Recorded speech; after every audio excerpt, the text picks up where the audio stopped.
की, चिंतामणि पार्श्व भगवान की जय, भगवान महावीर स्वामी की जय, आचार्य श्री आदि सागर जी गुरु महाराज की जय, आचार्य श्री महावीर कीर्ति जी गुरु महाराज की जय, आचार्य श्री विमल सागर जी गुरु महाराज की जय, आचार्य गुरुवर सन्मति सागर जी गुरु महाराज की जय।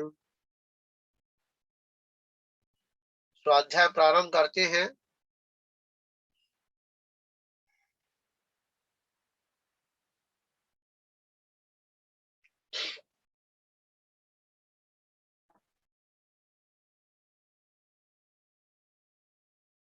नमो अरियंताणम नमो सिद्धाणम नमो आयर्याणम नमो वज्रायाणम नमो लोये सब्साहूणम। पंच परमेश्वरी भगवान की जय। योग्य उपादान के योग से, योग्य उपादान के योग से स्वर्ण पाषाण स्वर्ण पणय को प्राप्त हुआ माना गया है। उसी प्रकार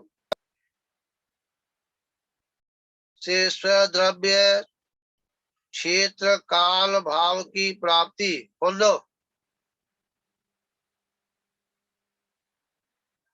खोल देगा, खोल लो गेट। यह कह रहे हैं, चले जाओ। यहाँ कह रहे हैं कि सोना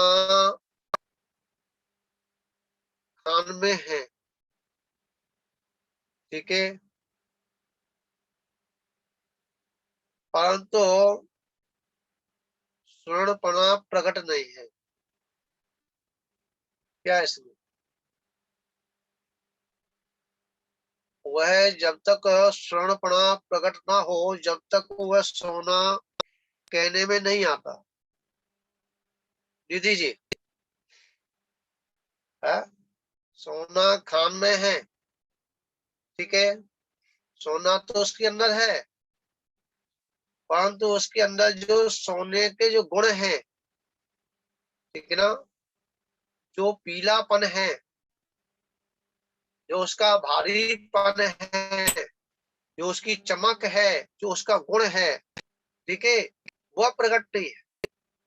इसलिए वह सोना होने पर भी सोने को नाम नहीं पाता। समझ में आया? हाँ, क्योंकि जब तक उसके गुण प्रकट नहीं होगा, ठीक है, जब तक वह उस सोने को सम्मान से कोई भी नाम नहीं लेगा। कोई कहेगा सोने का पहाड़ है, कोई कहेगा सोना मिट्टी के साथ है, कोई कहेगा सोना कचरा है, ठीक है। क्यों क्यों कहेगा? ये संसार की अवस्था है। किसकी अवस्था है? हाँ, क्योंकि एक द्रव्य है दूसरे द्रव्य से जब संबंध रखता है तो वह अशुद्ध होता है ना। सोना वह कीचड़ के उस मिट्टी के साथ है, कीचड़ में है, समझा, पहाड़ में है। तो क्या है कि सोने का जो अनादिकाल से जो पर द्रव्यों से उसका संबंध है, इसलिए वह उसके गुण प्रकट न होने पर उसकी वह कीमत नहीं मिलती। उसे कोई भी उस सोने की दृष्टि से नहीं देखता। तो आचार्य भगवंत कह रहे हैं कि जब तक गुण प्रकट नहीं होंगे, जब तक वह सोना प्राप्त होने वाला नहीं है। कैसे?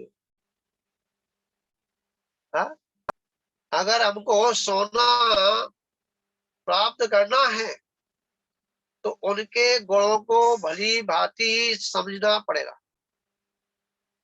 और जब तक हम समझेंगे नहीं, जब तक उसे जानेंगे नहीं, जब तक उसे देखेंगे नहीं, तो वस्तु को हम क्या पत्थर समझ करके क्या और फेंकते रहेंगे। यही अनादि काल से हमारा जीवन चला है। हाँ? हाथ में कितनी बार वह सोना हमारे हाथ लगा, हाँ? कितनी बार वो सोने के ऊपर जाकर के उस पहाड़ पे जाके बैठे, ठीक है। कितनी बार उस सोने के पहाड़ से हमने स्पर्श किया, कितनी बार वह सोने के टुकड़े उस कीचड़ में लिया हुआ, उस पाषाण में छिपा हुआ उस सोने को अपने हाथ में कितनी बार उठा करके पत्थर समझ के फेंका। हाँ? हाँ? विचार करना। तो कहने का तात्पर्य यहाँ यही कह रहे हैं कि जब तक वह उसका गुण प्रकट नहीं होगा, ठीक है, जो उसकी शक्ति है, ठीक है, जो उसका उपादान है, वह जब तक शक्ति प्रकट नहीं होगी, जब तक वह क्या वह उसके अंदर योग्य होने पर भी योग्यता ना हुई, मतलब शक्ति प्रकट नहीं हुई, योग्य तो है पर योग्यता प्रकट नहीं हुई, इसी कारण वह सोना अनादि काल से वह फिकता रहा। समझा?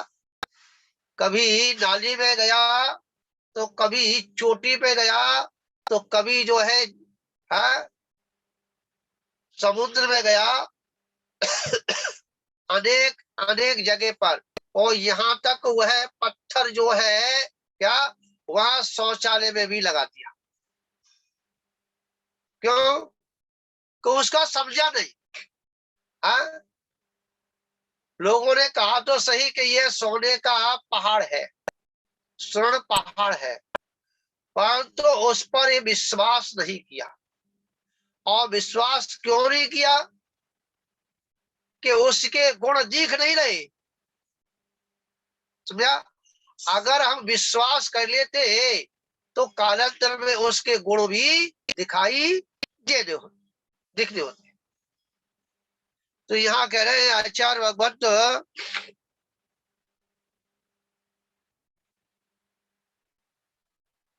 स्वद्रव्य और क्षेत्र काल और भाव की प्राप्ति होने से आत्मा भी परमात्मा को प्राप्त हुआ माना गया है। क्योंकि इस स्वद्रव्य ने, देखिए स्वद्रव्य तो और आत्मा सभी के पास है, ऐसा कोई भी जीव नहीं जिसके पास जीव आत्मा न हो, ठीक है। परंतु उस आत्मा को अभी परमात्मा बनाया क्यों नहीं गया? वह आत्मा परमात्मा उस शक्ति को प्रकट क्यों नहीं हो पाया? तो कहीं न कहीं चूक रही। क्या चूक रही? कि जब इस आत्मा का जो जन्म हुआ, आत्मा का जन्म तो नहीं होता, और इस आत्मा ने जहां पुद्गल से संबंध किया, उस पुद्गल का संबंध किया, वहां का क्षेत्र योग्य नहीं था। अगर मलेच्छ खंड में जाकर के जन्म हो जाए तो वहां धर्म की बात कोई सुनेगा? हा? क्या वहां मलेच्छ खंड में क्या धर्म है? नहीं है ना। तो ये आत्मा क्या इसको क्षेत्र सही नहीं मिला, समझा? और क्षेत्र भी सही मिल गया तो काल सही नहीं मिला। पंचम काल में जन्म ले लिया, छठे काल में जन्म ले लिया, समझा? हमारा भरत खंड में भारत वर्ष में जन्म तो हुआ, परंतु वह काल सही नहीं चल रहा था। समझा? अब काल भी सही नहीं है, ठीक है, और क्षेत्र भी सही नहीं है। क्यों? कि वह सेना नहीं, क्या नहीं, वह शक्ति नहीं। और कहा वह भाव भी जो होने चाहिए वह भाव भी नहीं बनते। तो आचार्य भगवंत कह रहे हैं इस स्वद्रव्य को जब क्षेत्र और काल और भाव तीनों की वह शक्ति क्या प्रकट नहीं होगी, जब तक यह आत्मा परमात्मा बन ही नहीं सकता। क्या है इसमें? हा? अगर जन्म भी ले लिया और जन्म लेने के उपरांत, जन्म लेने के उपरांत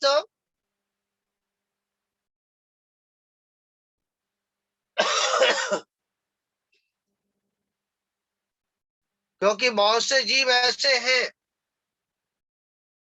कि भगवान के, गुरुओं के और जिनवाणी के नजदीक रहते हैं। कल बात चली थी ना, परंतु वह जिनवाणी सुनने का भाव बनता ही नहीं है, और जिनवाणी का भाव सुनने का नहीं बनता, गुरुओं से का समागम नहीं होता, और हो जाए तो ऊपर से निकाल दे। मंदिर जाने का भाव बनता ही नहीं, और मंदिर जाने का भाव बन भी जाए तो तिजोरी की चाबी दी जाए। हाँ, भगवान को देखने पर अनेक प्रकार के, अनेक प्रकार के विकल्प अपने जीवन में उठने लगे। तो आचार्य भगवंत कहते हैं कि यही हमारी स्थिति अनादि काल से होती चली आ रही है। इसी कारण से इस आत्मा ने उस परमात्मा पद को प्राप्त नहीं कर पाया। अगर एक बार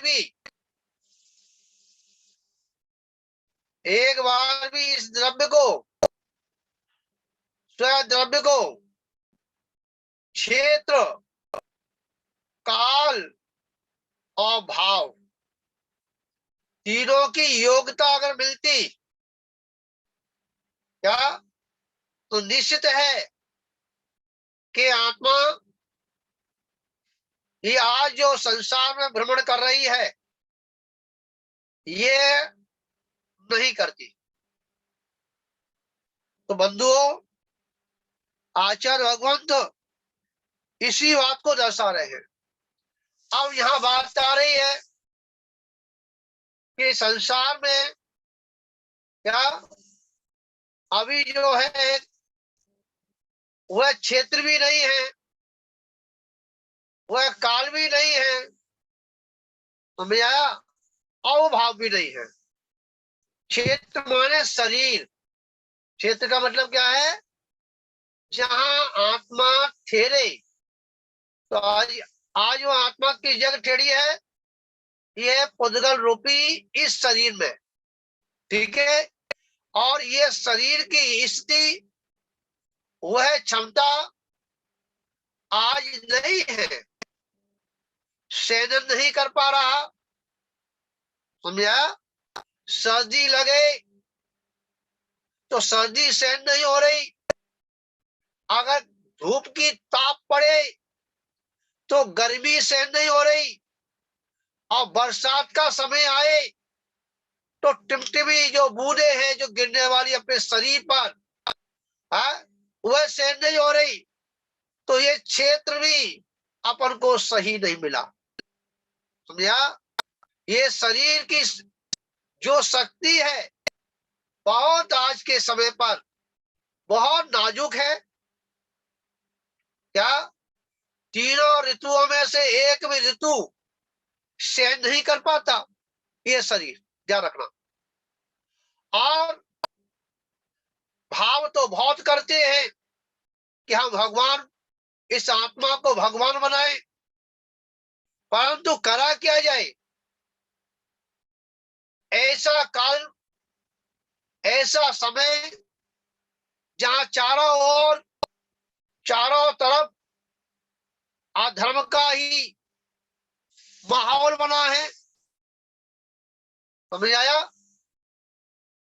और भाव बनाने में क्या एक कदम आगे बढ़ते हैं, दो कदम पीछे हो जाते हैं। विचार करना। भाव बनाने के लिए बहुत प्रयत्न किया जाता है, परंतु वह भाव टिक नहीं पाता, पिघल जाता है मोमबत्ती के तरीके से। जैसे मोम हुआ करता है, मोम जो है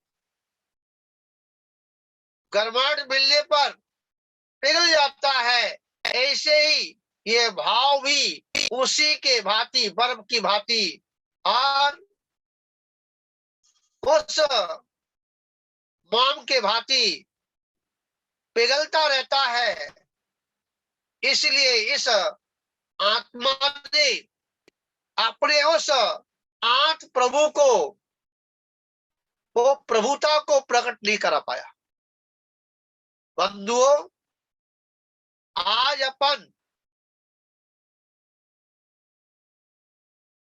कुछ नहीं है तो अपने भावों को संभालें, ठीक है? कहा भी है, भावना भववासिनी और भावना ही भवनाशिनी। भावों से ही मुक्ति होती है, भावों से ही संसार होता है, भावों से ही सुख होता है, और भावों से ही दुख होता है। क्या रखना? अगर हमने भावों को संभाल लिया तो हम सब कुछ प्राप्त कर सकते हैं। अगर हमने भावों को नहीं संभाला तो हम कुछ भी प्राप्त नहीं कर सकते।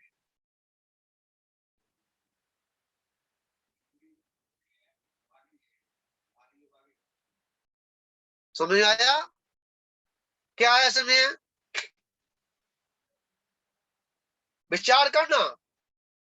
जब तक विचार अपने अंतर्गत में नहीं विचरेगा, ध्यान रखना, जब तक विचार विचारा ही रहेगा, और जिस दिन वो विचार अपने अंतर में विचर गया, अपने को संभाल लिया, तो निश्चित है ये आत्मा परमात्मा बनने में कुछ भी देरी नहीं लगेगी। ध्यान रखो, हमेशा अगर अपना व्यापार चलाना है, व्यापार माने चाहे संसार का व्यापार चलाओ और चाहे परमात्मा का व्यापार चलाओ, अगर हमें अपना काम सीधा करना है तो हमें अपने से बड़े से संबंध जोड़ना पड़ेगा। दीदी जी, क्या है? अपने से बड़े से संबंध जोड़ना पड़ेगा, जब ही हम ऊंचाइयों को छू सकते हैं। और जब हम ऊंचाइयों को छुएंगे, ऊंचाइयों को पकड़ेंगे, तो निश्चित एक दिन वो आएगा कि हम ऊंचाइयों पर जाकर के बैठ जाएंगे। बशर्ते, ध्यान रखना, जो अपने से छोटे जीव हैं, ध्यान रखना, जो अपने से छोटे हैं उनसे प्रेम अवश्य करना। अगर तुमने उनसे प्रेम नहीं किया, ध्यान रखना, तो हम कितना भी बड़ों से संबंध रख लें, हमको वो बड़प्पन नहीं मिल पाएगा। ध्यान रखना, इसलिए छोटों से प्रेम करना चाहिए और बड़ों से क्या मित्रता, मतलब बड़ों से दोस्ती करनी चाहिए, ध्यान रखना। बड़ों से अपना हाथ पकड़ना चाहिए और छोटों को प्यार देना चाहिए। अगर हम ऐसा करते रहेंगे तो यह हमारा एक दिन ऊंचाइयों को छूने के लिए समय नहीं लगेगा। हम करते क्या है, हम अपने से बड़ों का संबंध तो जोड़ते हैं, परंतु उससे चकाचौंध में आकर के हम अपने से छोटे जीवों से अपना क्या करते हैं, प्रेम करना छोड़ देते हैं। यही हमारा संसार का दुख का कारण है, ध्यान रखना।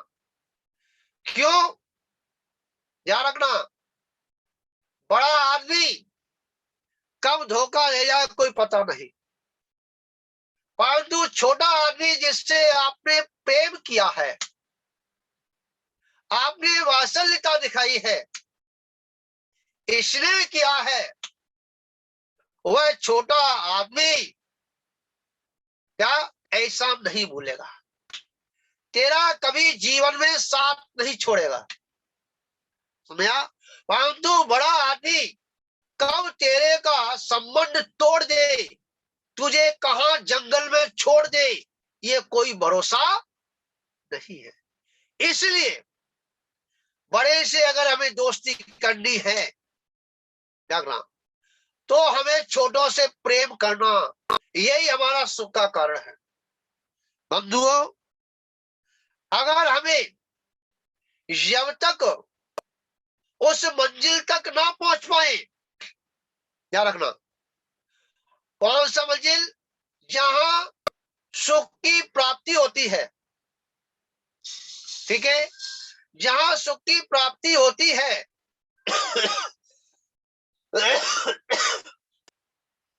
जहां सुख की प्राप्ति होती है, वह मंजिल की इंतजार करने के लिए हमें कहां बैठ करके उसका इंतजार करना चाहिए, ध्यान रखना। हमें कहां करनी चाहिए, क्या बरसात में,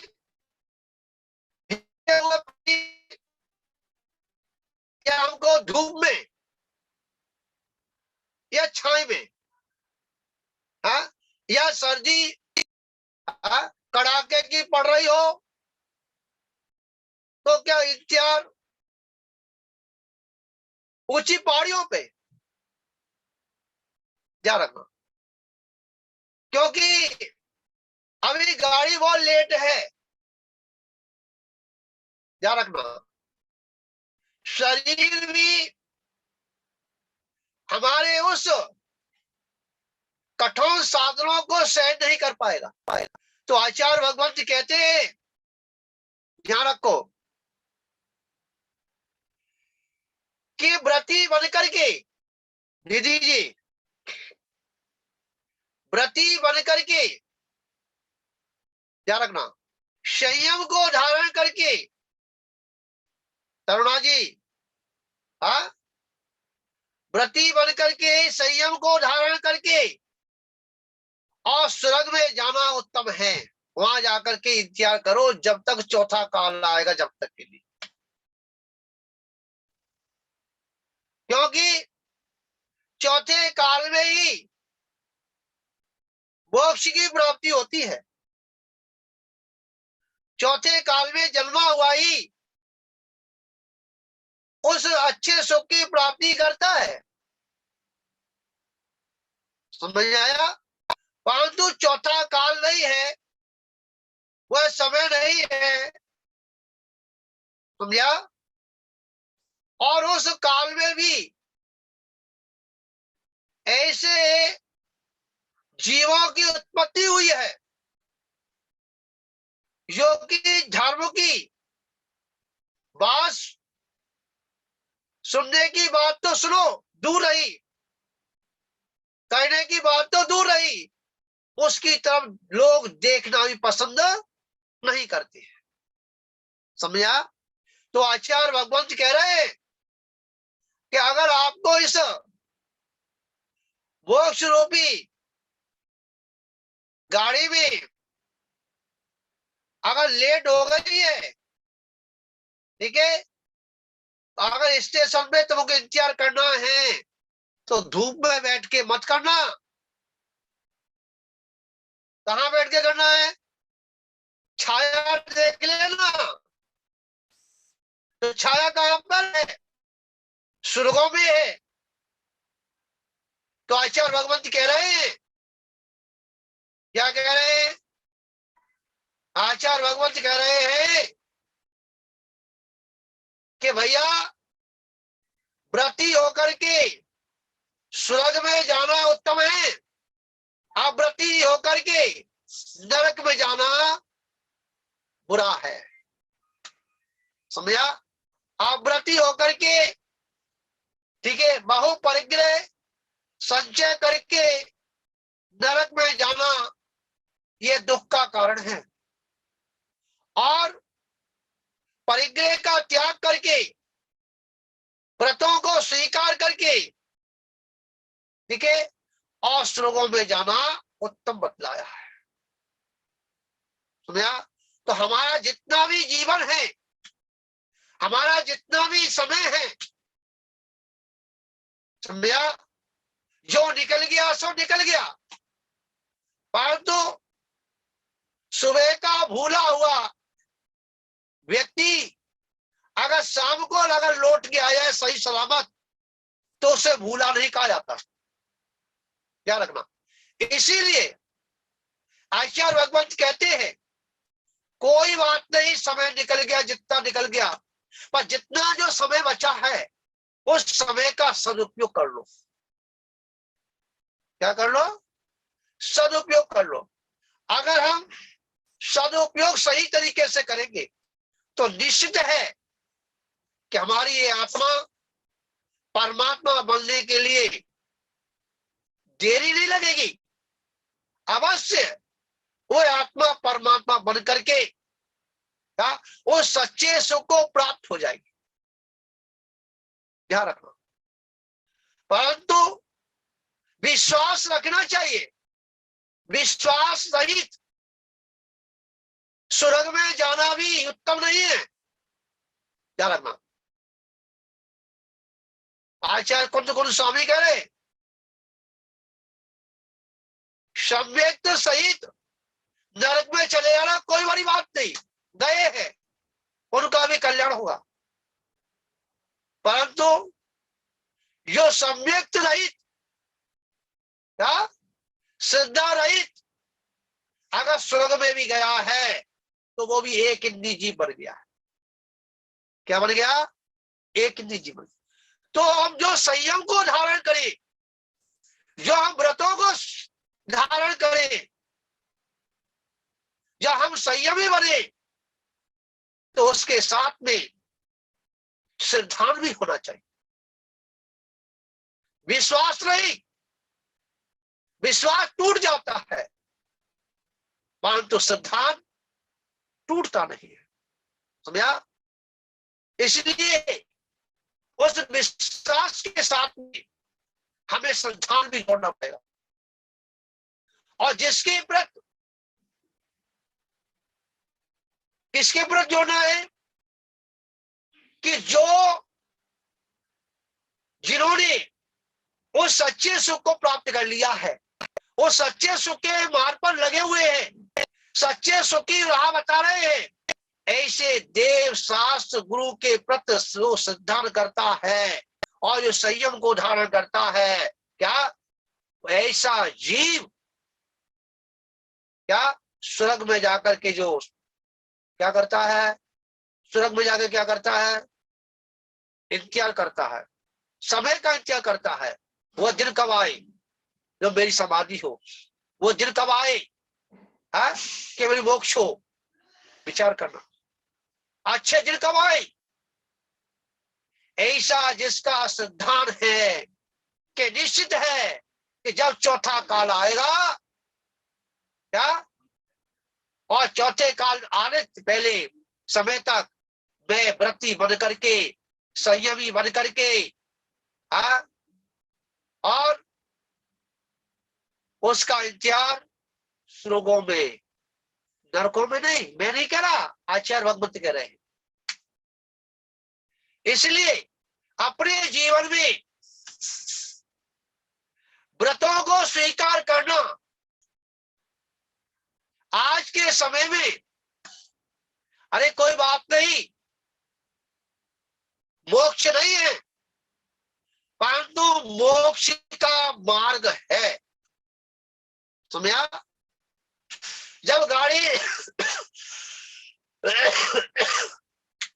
जब गाड़ी स्टेशन पर, समझा, लेट होती है, तो मैं आपसे पूछ रहा हूं कि बताइए, गाड़ी आ जाएगी तब आप टिकट लेते हो कि गाड़ी आने से पहले लेते हो? दीदी बताओ, गाड़ी स्टेशन पे आ जाएगी तब टिकट लेने जाएंगे, हाँ, कि पहले ही? हाँ, और टिकट ले ली तो शांति से कहां बैठेंगे? छाया में बैठेंगे ना, कि धूप में जाके इंतजार करेंगे? और टिकट तो हमारे पास है ही, ठीक है ना? और हमारी टिकट जो है उसका रेल या टिकट का भी, सीट का भी पक्का हो गया, इस सीट में जाके बैठना है, हाँ? उसका भी चार्ज दे दिया। तो कहने का तात्पर्य है कि जब हमने सीट को बुक कर लिया और हमने टिकट भी हमारे हाथ आ गई, ठीक है, तो हम कुर्सी पे जाकर के छाए में बैठेंगे, ठंडा पानी पिएंगे। समझ आएगा? तो इसी प्रकार, हाँ, मोक्ष रूपी गाड़ी लेट है, परंतु स्टेशन खत्म नहीं हुए। स्टेशन सभी है, मानते स्टेशनों पे चेल नहीं है, पेल नहीं है, भीड़ भाड़ नहीं है, समझा? परंतु जब तक वह स्टेशन, उस स्टेशन पे आप बैठे हो तो आप सुरक्षित हो, समझा? क्योंकि बाहर कर्फ्यू लगा हुआ है। क्या लगा है? जब कर्फ्यू लग जाता है, हाँ, तो स्टेशन पे सुरक्षा रहती है, हाँ, वहां कोई डर नहीं है, वहां तुमको कोई मारने वाला, पीटने वाला, सताने वाला नहीं आएगा। और स्टेशन से बाहर निकल गए तो भरोसा नहीं। इसी प्रकार का मोक्ष रूपी गाड़ी आए, उसका इंतजार करने के लिए तरुणा जी, हाँ, कौन से स्टेशन पे जाके बैठना है, इंतजार कहाँ करना है, कौन सा वृक्ष है? वह है स्वर्ग का। क्या रखना? कौन सा? स्वर्ग का। उस वृक्ष के नीचे जाकर के बैठ जाना, और जब वह गाड़ी आएगी और गाड़ी जब रुक जाएगी, ठीक है, तो उस गाड़ी में जाकर के आराम से बैठ जाना। कब आएगी? निश्चित है, जिसने एक बार संयम को धारण कर लिया सिद्धांत के साथ, क्योंकि सब व्यक्ति के बिना संयम भी, समझा, मोक्ष मार्ग नहीं बनता। और अगर सिद्धांत है और संयम भी अगर विपरीत हो जाता है, समझा, तो वह भी कालांतर में चल के मोक्ष मार्गी बन जाता है। क्यों? क्यों ऐसा क्यों? देखिए, दर्शन और ज्ञान और चारित्र, ये तीनों अलग अलग हैं, एक नहीं है, परंतु तीनों की एकता मोक्ष मार्ग है। क्या कहा? जब तक उस पटरी पर,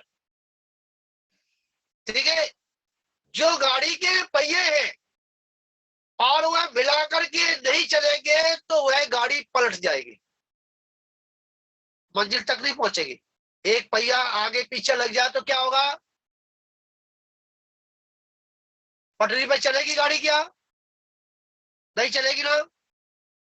एक पहिया छोटा लगा दिया, एक पहिया बड़ा लगा दिया जाए, चलेगी क्या?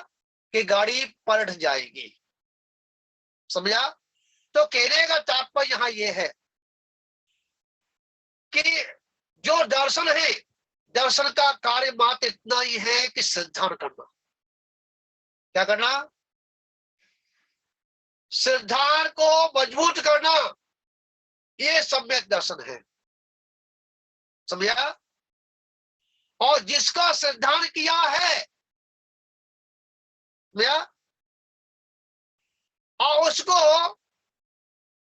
देखना और जानना, ये ज्ञान का काम है। और जान करके उस मार्ग पर चलना, ये चारित्र का काम है। परंतु इस तीनों की एकता एक जब तक नहीं मिलेगी, एक सुर में नहीं चलेंगे, जब तक मोक्ष मार्ग नहीं बन सकता है। और ध्यान रखना, जितना दर्शन होगा उतना ज्ञान भी होगा। परंतु करते क्या है कि दर्शन तो इतना करते हैं और ज्ञान बहुत सारा कर देते हैं। समझा? पर ध्यान रखना, जो ज्ञान के पीछे भागता है वो ज्ञानी नहीं बन पाता। ज्ञान में और ज्ञानी में अंतर है। क्या? ज्ञान और ज्ञानी, ध्यान रखना, इन दोनों में अंतर है। जैसे ज्ञान क्या है? ज्ञान तो शब्दों का भी ज्ञान होता है। ज्ञान जो है अक्षरों का भी ज्ञान होता है। समझा? परंतु ये ज्ञान वो जानने वाला जो है, समझने वाला जो है, जो ज्ञायक है, समझा, जब तक वह नहीं पकड़ेगा, जब तक वह नहीं समझेगा, अहंकार को नहीं छोड़ेगा, ममकार को नहीं छोड़ेगा, तो वह ज्ञान उसके कार्यकारी नहीं हो सकता। बंधुओं, तो आचार्य भगवंत कह रहे हैं, व्रत से देव पद पाना श्रेष्ठ है। क्या कहा? संयम को धारण करने पर ही देव पर्याय मिलती है, असंयमियों को नहीं। जिन्होंने व्रतों को स्वीकार किया है वही स्वर्ग पद को प्राप्त होते हैं। अव्रत से नरक में उत्पन्न होना हाय है, खेद, मतलब हाय माने गाली है, क्या रखना। क्योंकि जहां परिग्रह है और परिग्रह के साथ में जिसका मरण होता है, क्या रखना, वह निश्चित ही वह नरक निगोद का कारण बनता है, संसार का कारण बनता है। और जो संयम को धारण करते हैं, क्या रखना, संयम की उस राह पर चल करके, उस व्रतों को स्वीकार करके जिसका मरण होता है, वह सुख का कारण हुआ करता है। और वह सुख एक दिन ऐसे सुख को प्राप्त कराता है जो कि संसार में फिर उससे अधिक सुख कहीं है ही नहीं। वह सुख कौन सा है? अच्छे सुख, ध्यान रखना। परंतु जिन्होंने मंद परिणामों से, असंयमी पने से मरण हो गया और देवता भी बन गया, समझा, उसको मौका मिलेगा। परंतु जब वह नरक में चला गया, समझा, तो जो कारण है समय दर्शन के, वह इतने कारण नरक में नहीं मिलेंगे। 5 स्वर्गों में बहुत से कारण मिलते हैं और उन कारणों से वह सम्यक्त को प्राप्त होकर के और अपना आगे का भविष्य बना सकते हैं। इसलिए यह कहा कि व्रतों के साथ में और श्रद्धा के साथ स्वर्ग में जाना अच्छा है। समझा? नरक में जाना श्रेष्ठ नहीं है। ये जो ज्ञानी हुआ करते हैं, आज सभी को पता है कि आज के समय में मोक्ष किसी को प्राप्त नहीं होगा। सभी को पता है। जितने भी आचार्य हैं, जितने भी मुनि महाराज हैं, जितने भी त्यागी हैं, साधक हैं, उन सबको पता है कि पंचम काल में मोक्ष नहीं होगा। तो फिर क्यों लगे हैं? क्यों कठिन तपस्या करते हैं? बताइए। क्यों एक समय भोजन करते हैं? क्यों अपने सिर के दाढ़ी के बालों का नोचन करते हैं? क्यों करते हैं? पैदल क्यों चलते हैं? क्या कारण है? नग्न क्यों रहते हैं?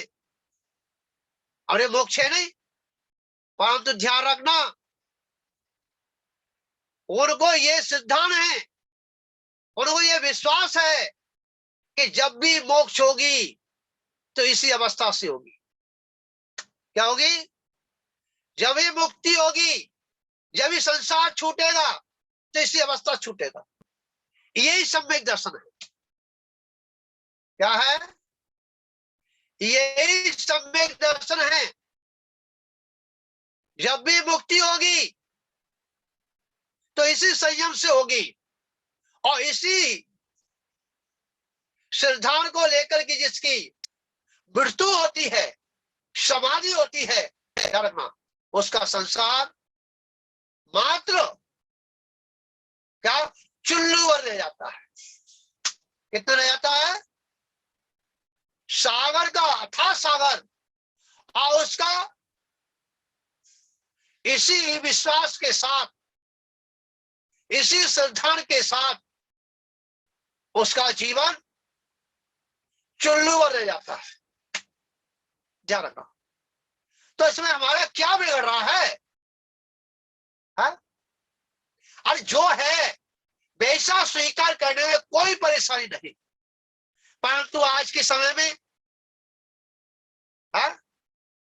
जिन्होंने इस अवस्था को स्वीकार किया,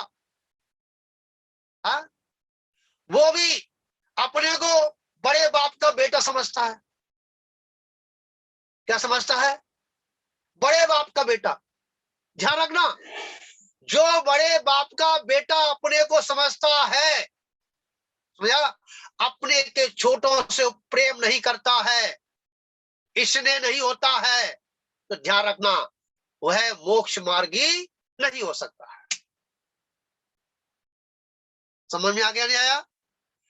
संयम को धारण करने पर संयम का अहंकार नहीं आना चाहिए। व्रतों को स्वीकार करने पर व्रतों का अहंकार नहीं आना चाहिए। समझा? पुण्य के प्रताप से तो ऊंचाइयों को छोड़ने वाला अपने अंदर घमंड लेके आया तो निश्चित है आगे आने वाला भविष्य तेरे लिए गड्ढा है। इसलिए क्या हमें जो प्राप्त हुआ है उस पे कभी घमंड नहीं करना चाहिए, उस पर अहंकार नहीं करना चाहिए।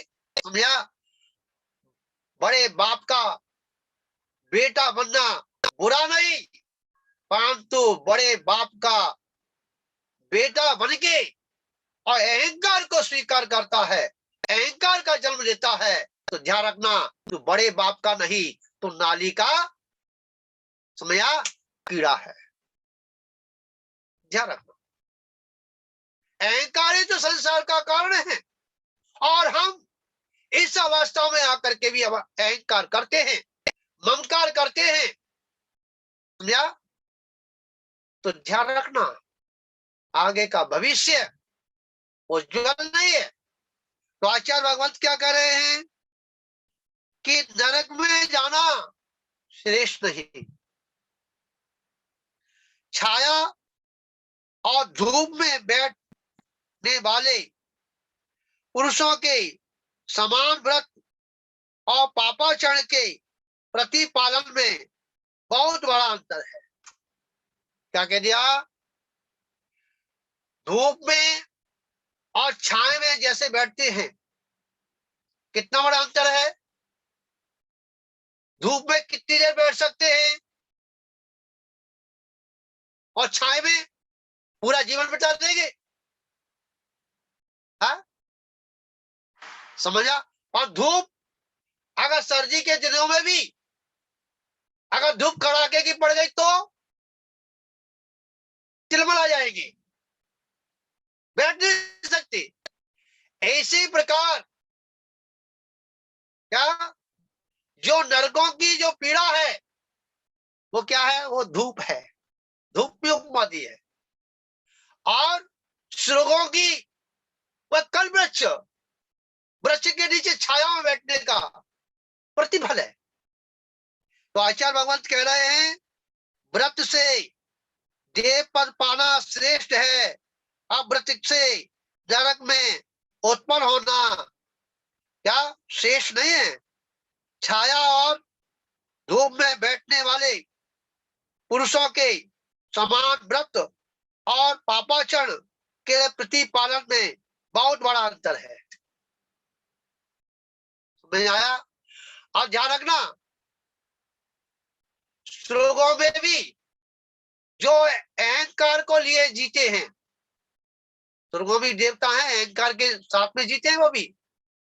हाँ, और जब अहंकार, क्योंकि मेरी इतनी देवियां हैं, मैं इतना बड़ा देव हूं, मेरे पास इतनी रिद्धियां हैं, उसका भी एंड में जब मरण होता है, जब माला मुरझा जाती है, जब उसकी क्या झुर्रियां जब पड़ जाती हैं और मरने का समय आता है 6 महीने पहले से ही वह रोता है और रो रो करके क्या वो निधान बंद कर लेता है कि मैं ऐसे या गंदे नाले में ना जाऊं, क्या उस गर्भशाला गर्भ क्षेत्र में ना जाऊं, और मैं जाकर के क्या बन जाऊं? है क्या बन जाऊं? एक निजी बन जाऊं, हीरा जवाहरात। समझा? ये सब स्वर्गों के ही देवता हैं।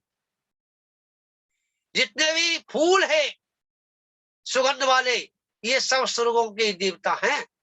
विचार करना, जो अहंकार में जीने वाले उनको ये स्थिति मिलती है, जो अपने को बड़े बाप का बेटा कहता है, हा?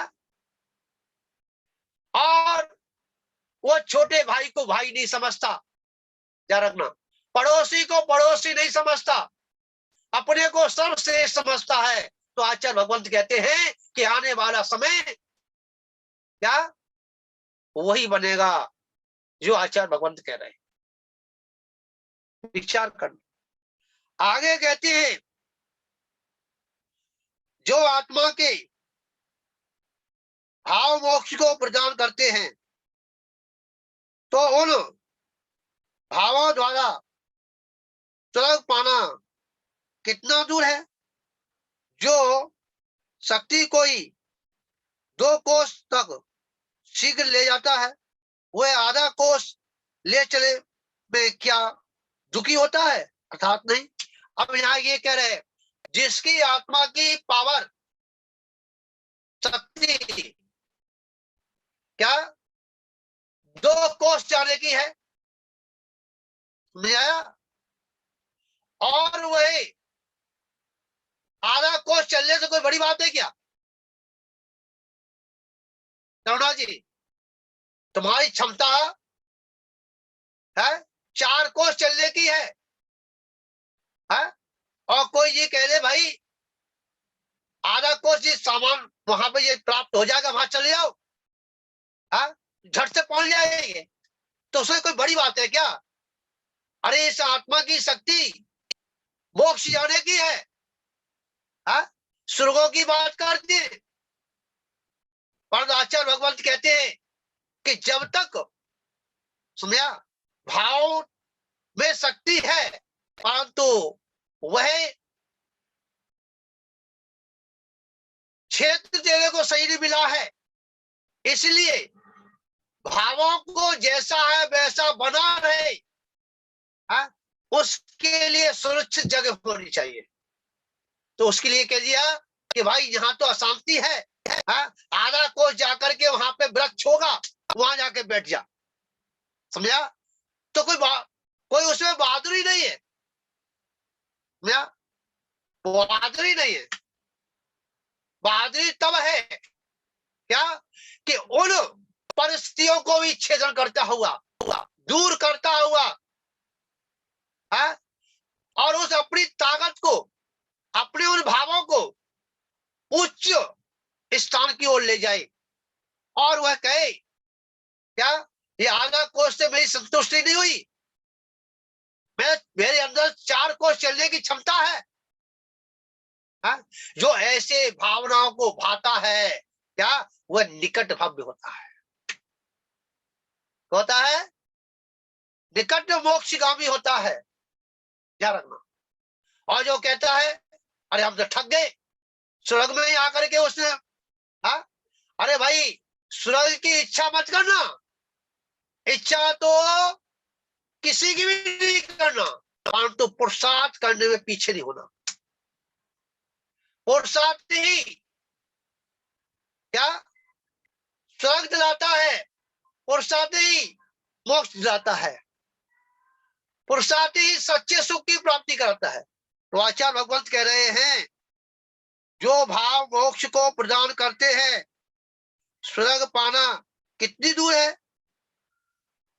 जो 2 कोस तक शीघ्र ले जाता है, वह आधा कोस ले जाने में क्या दुखी होता है? अर्थात नहीं।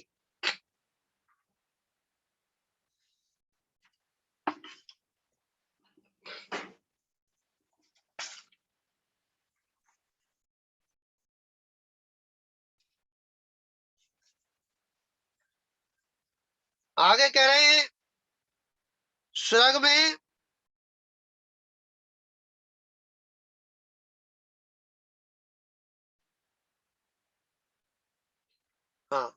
स्वर्ग में देवताओं को 5 इंद्रियों से उत्पन्न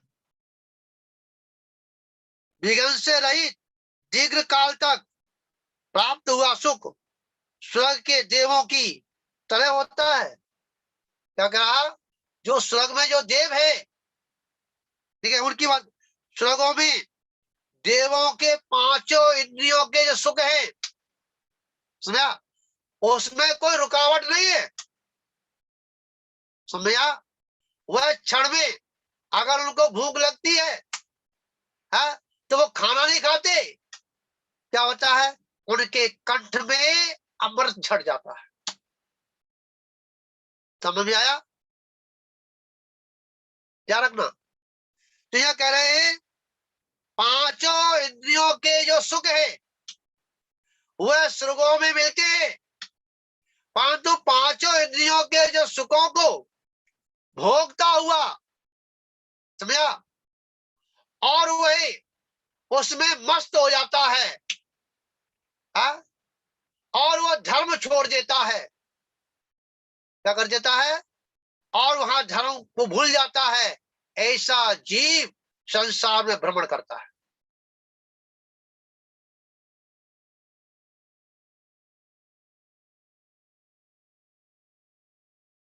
तो कह रहे हैं स्वर्गों में क्या किसी प्रकार की रुकावट नहीं, ऐसे सुख को प्राप्त करने वाले वो कौन है? वह है जो देव शास्त्र गुरु के प्रति श्रद्धान जिनके पास मौजूद है। आगे कह रहे हैं संसारी प्राणियों के ये इंद्रिय सुख और दुख कल्पना मात्र है, उसी प्रकार यह भोग आपत्ति के समय रोगों के समान दुख को उत्पन्न व्याकुल करते हैं।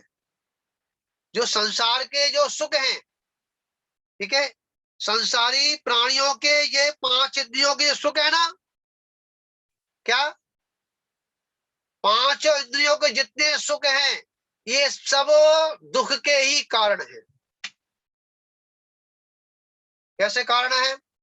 स्पर्श इंद्रिय है और इसको बहुत दल्लभ का गड्ढा मिल जाए या सोफा मिल जाए, हाँ, कल 2 हाथ नीचे घुस जाए, गुदगुदा, पर वहां से उठने की मन नहीं करता। और क्या कर्म के वजह से फिर उसे पत्थर मिल जाए चुभने वाले, कांटे वाले, तो क्या होगा? हाँ, वो तो भोग है ना, स्पर्श भोग है ना। तो क्या है कि वो जिस गद्दे में बैठा है ना, अब उसे गद्दा प्राप्त नहीं हो रहा। इसी कारण से क्या हो रहा है? वह जीव दुखी हो रहा है। इसी प्रकार से हर चीज में लगा लें। रसना इंद्री, हाँ, रसगुल्ला बहुत अच्छा है, बहुत मीठा है, हाँ, और रसगुल्ला जो है ज्यादा खा लिए तो पेट में दर्द हो जाएगा। तो जितने भी सुख है, जिन्हें 5 इंद्रियों के जितने भी भोग हैं, वे सब हमारे दुख के ही कारण हैं। क्या कारण है? दुख के ही कारण है। इसलिए आचार्य भगवंत कहते हैं कि 5 इंद्रियों के सुखों का तिलांजलि देता है, भोग भोगने पर भी भोगता नहीं है, अभोगता है। ऐसा जीव क्या अच्छे सुख की प्राप्ति करता है। क्या करता है? अच्छे सुख की प्राप्ति करता है। जो त्यागी हुआ करते हैं वो भोजन भी करते हैं, चलते भी है, लेटते भी है, समझा, सुनते भी है, सूंघते भी है। ऐसा नहीं करते, सब कुछ करते हैं, फिर भी सब कुछ करने पर भी अकर्ता है। ऐसा क्यों? ऐसा क्यों? वह त्यागी सब कुछ कर रहा है, ठीक है, फिर भी वो त्यागी सच्चे सुख की ओर बाहर जा रहा है, मोक्ष के मार्ग पर लगा है। ठीक है, क्यों? कि वह संसार के इंद्रियों के सुखों को वह सुख ना मान करके क्या संसार का सुखावा समझता है, इंद्रियों का सुखावा समझता है। वह सुख नहीं, क्या इसके बदले में दुख आने वाला है। इसलिए ऐसा भेद विज्ञान जो करता है, क्या ऐसा जीव क्या मोक्ष मार्गी हुआ करता है, भोगी नहीं, अभोगी हुआ करता है। समझा?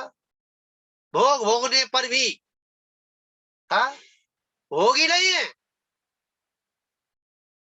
क्या रखना?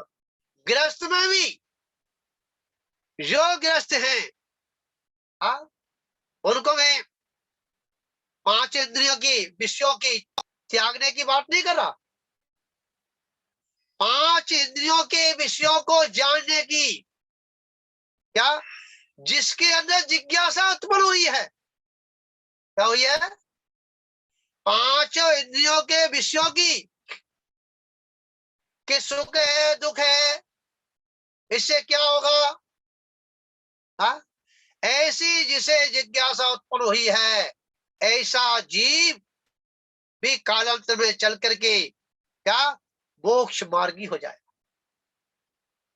हाँ, विचार करना, जब भोजन करते हैं तो विचार कर लेना, हाँ, परंतु जो स्वाद देखते हैं, हाँ, रसना इंद्रिय के विषयों को ढूंढते हैं, चक्षु इंद्रियों के विषयों को ढूंढते हैं, कर्म इंद्रियों के विषयों को ढूंढते हैं, स्पर्श इंद्रियों के विषयों को ढूंढते हैं, वह उनके उपकरणों को एकत्र करते हैं। ऐसे जीव क्या रखना ना तो कल सुखी थे, ना कल सुखी थे, और ना वह आज सुखी हैं, और ना कल होंगे, ना कल हुए थे, और ना आगे आने वाला कल भी वह सुखी नहीं हो। ध्यान रखना। इसलिए आचार्य भगवंत कहते हैं क्या कि भोजन करने के लिए बने नहीं, आंखों से देखने के लिए बने नहीं, सूंघने के लिए बने नहीं, क्या और सुनने के लिए बने नहीं कहा। हाँ, भोगने के लिए बने नहीं, भोगो, परंतु भोगते हुए उस भोग का परिणाम क्या निकलेगा, क्या इसके बारे में जरूर जान लेना। कल ऐसा दिन आएगा, कल ऐसा अवसर आएगा कि तेरा यह पांचों इंद्रियों का जो भोगों के प्रति तेरी आसक्ति है, वो तेरी आसक्ति खत्म हो जाएगी। क्या हो जाएगी? आसक्ति खत्म हो जाएगी। और जिन्होंने पांच इंद्रियों के विषयों को आनंद मान करके भोग रहा है, समझा, उससे आनंद आ रहा है, उस आनंद में दुख नहीं दिख रहा है।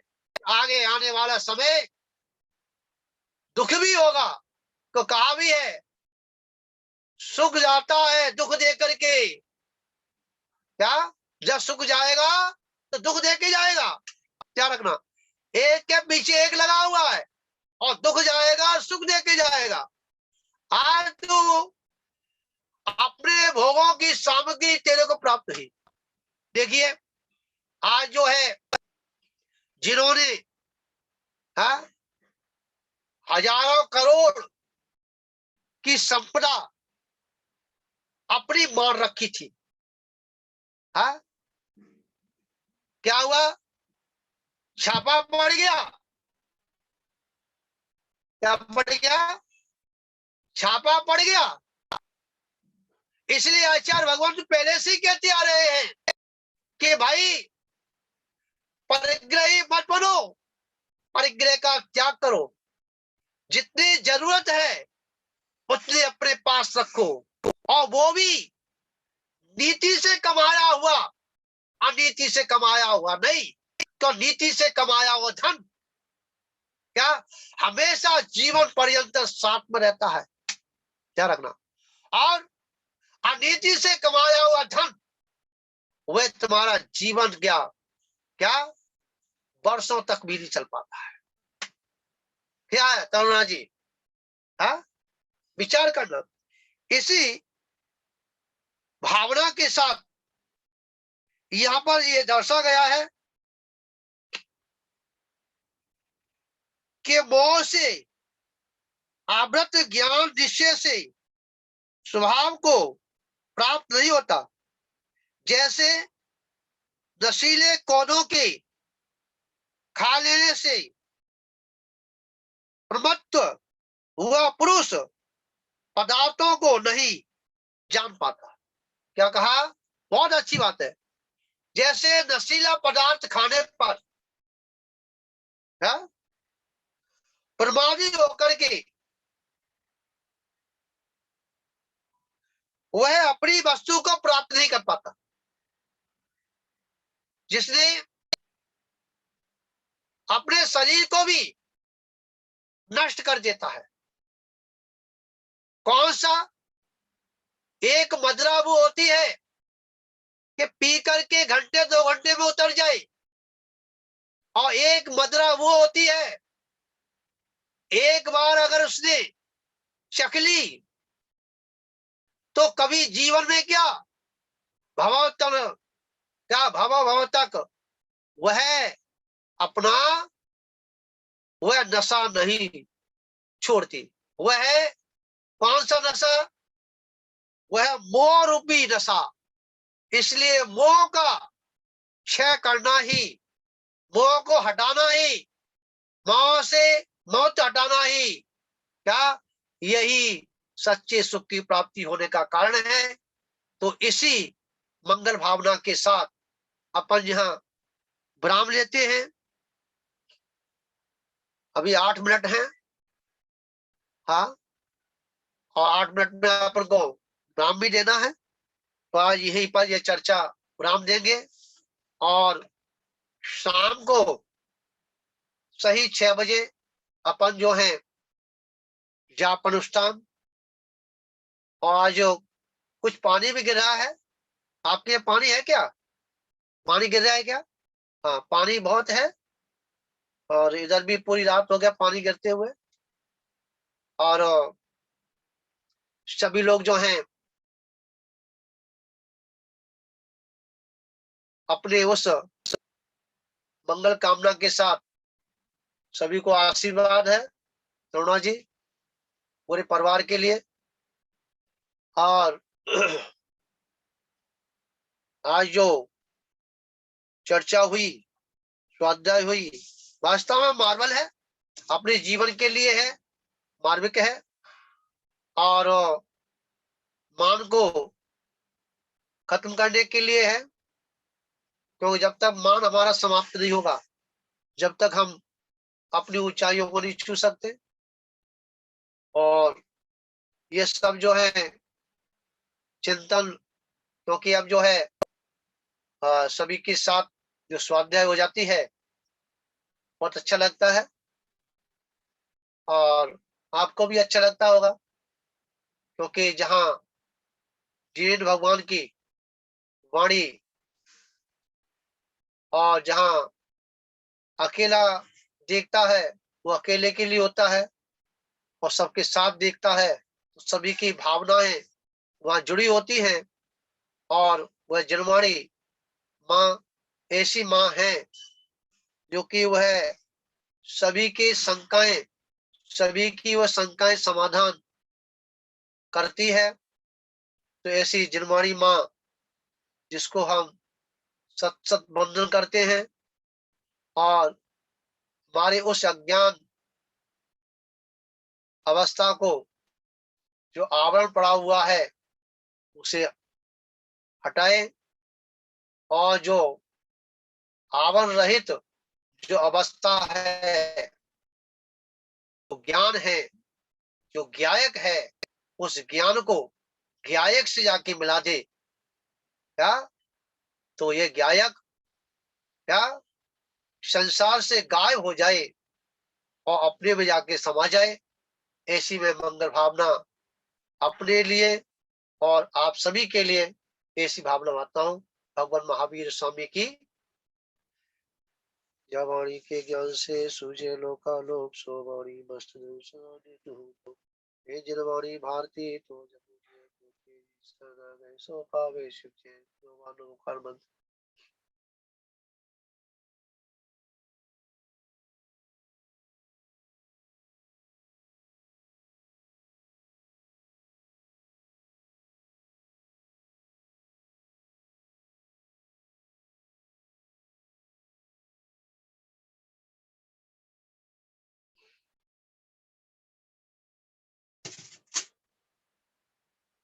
आशीर्वाद है।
बाबा तेरे चरणों को।